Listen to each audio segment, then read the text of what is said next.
കേരള പദയാത്രയുടെ രണ്ടാം ദിനം 2 ദിവസം മുമ്പ് കാസർഗോഡ് നിന്ന് ആരംഭിച്ച യാത്ര ഇന്ന് കണ്ണൂർ ജില്ലയെ പ്രകമ്പനം കൊള്ളിക്കാനായി പുറപ്പെടാൻ തയ്യാറായി നിൽക്കുന്ന അവസരത്തിൽ ഉദ്ഘാടന പ്രസംഗത്തിന് ഒരു പ്രസക്തിയുമില്ല. മറിച്ച് തീർച്ചയായിട്ടും ഇത് നയിക്കുന്ന ജാഥ ക്യാപ്റ്റൻ ശ്രീ സുരേന്ദ്രന് ഐക്യദാർഢ്യം പ്രഖ്യാപിക്കുക എന്നത് മാത്രമാണ് ഈ വേദിയിൽ എൻ്റെ കടമയായി ഞാൻ കരുതുന്നത്. പൂർണ്ണ പിന്തുണയും. കാരണം ആ പിന്തുണയ്ക്ക് ഒരു വമ്പിച്ച കേരളീയ ജനതയുടെ പിൻബലമുണ്ട്, മുൻബലവുമുണ്ട്.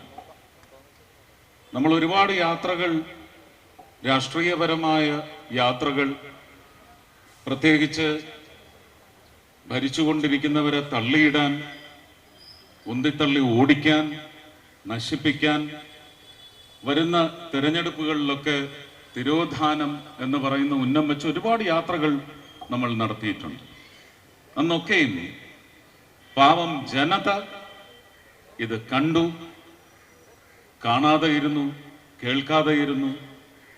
അങ്ങനെ ഒരുപാട് പ്രക്രിയകൾ നമ്മുടെ രാജ്യത്തും നടന്നിട്ടുണ്ട്, സംസ്ഥാനത്തും വിപുലമായി നടന്നിട്ടുണ്ട്.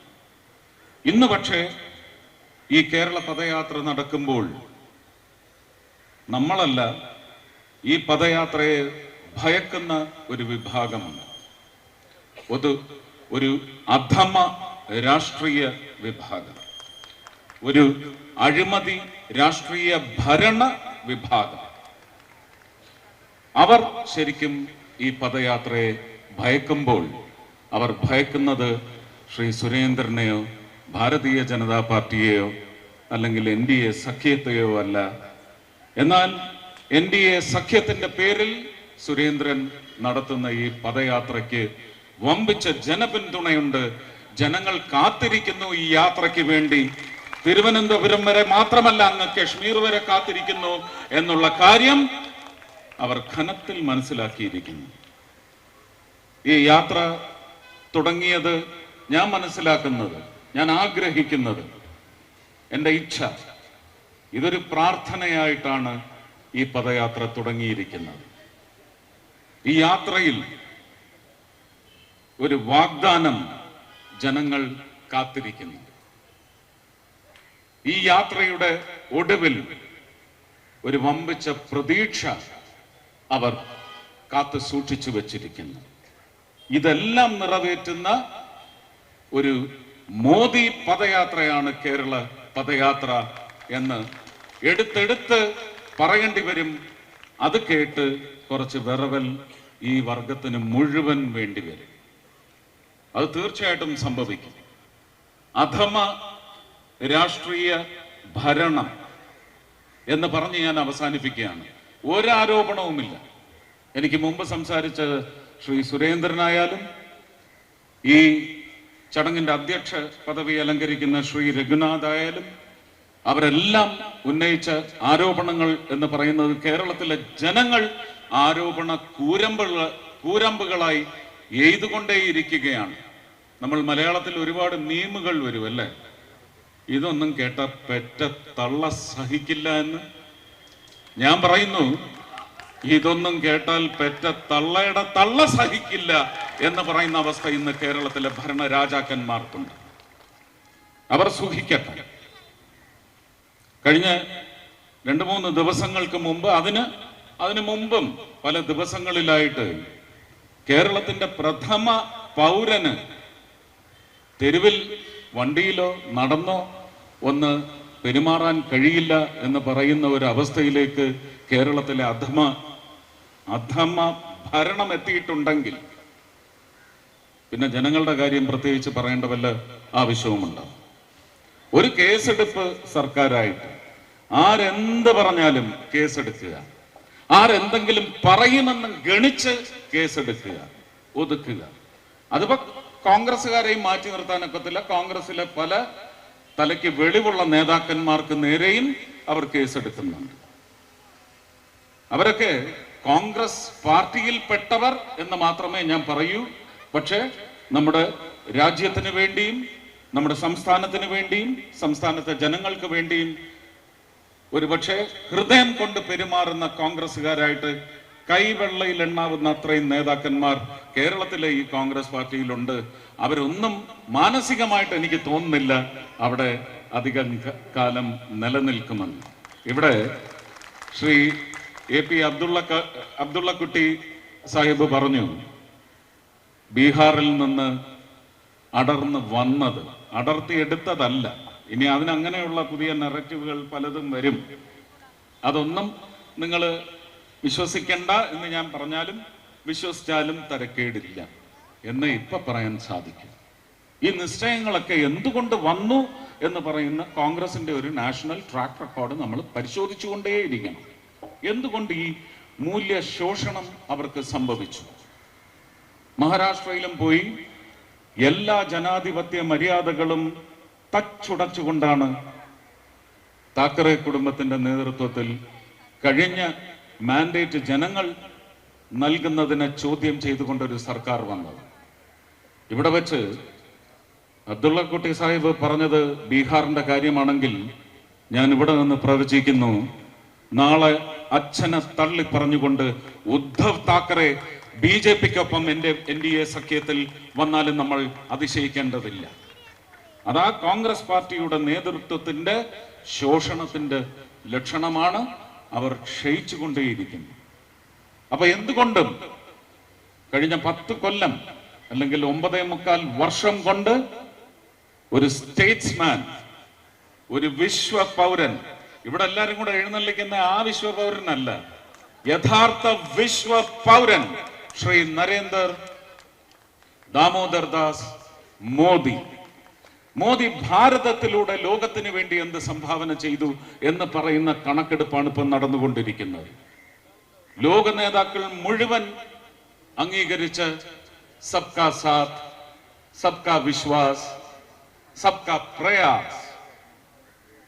ഇതിൽ സുരേന്ദ്രൻ ഇവിടെ സൂചിപ്പിച്ചു, ഇതിനകത്ത് പ്രീണനമില്ല, ജാതിയില്ല.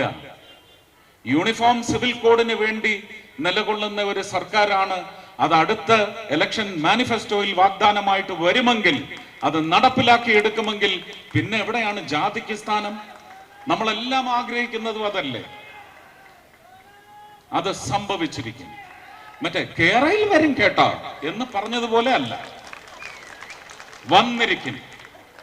ഇനി ആരും കരുതണ്ട അതൊരു പ്രത്യേക വിഭാഗത്തെ നശിപ്പിക്കാൻ അല്ലെങ്കിൽ അവരെ വിഷമിപ്പിക്കാനുള്ള ഒരു സംവിധാനമാണ്.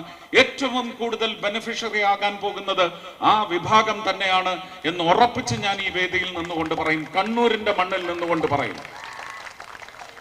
ആ വിഭാഗത്തിനാണ് യൂണിഫോം സിവിൽ കോഡ് കൊണ്ട് ഏറ്റവും വലിയ അനുഗ്രഹം ഉണ്ടാവുന്നത്. അവിടെ പിന്നെ സ്ത്രീകൾക്കായി പോയി എന്നും പറഞ്ഞു ഒരുത്തനും വന്നേക്കരുത് മുന്നോട്ട്. സ്ത്രീക്കും തുല്യത വേണം.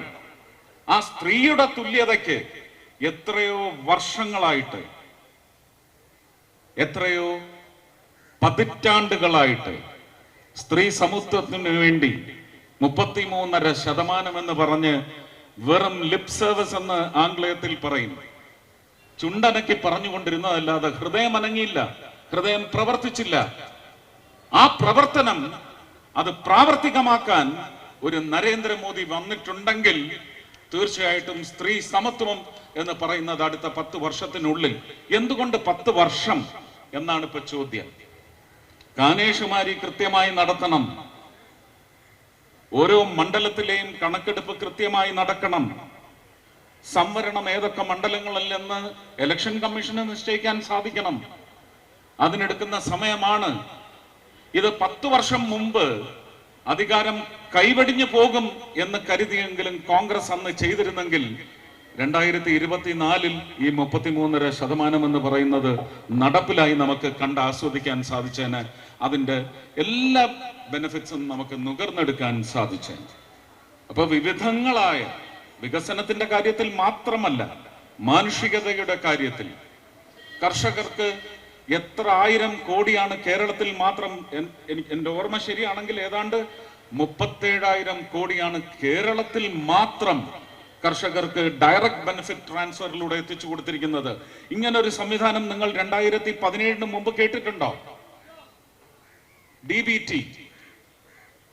ഈ തൊഴിലുറപ്പ് പദ്ധതിയിൽ പങ്കുചേരുന്ന സഹോദരിമാർ, സഹോദരങ്ങൾ, ആശാ വർക്കേഴ്സ്, ഇവർക്കുള്ള ദിവസക്കൂലി കൂടി ഇനി DBT വഴി ആക്കണം.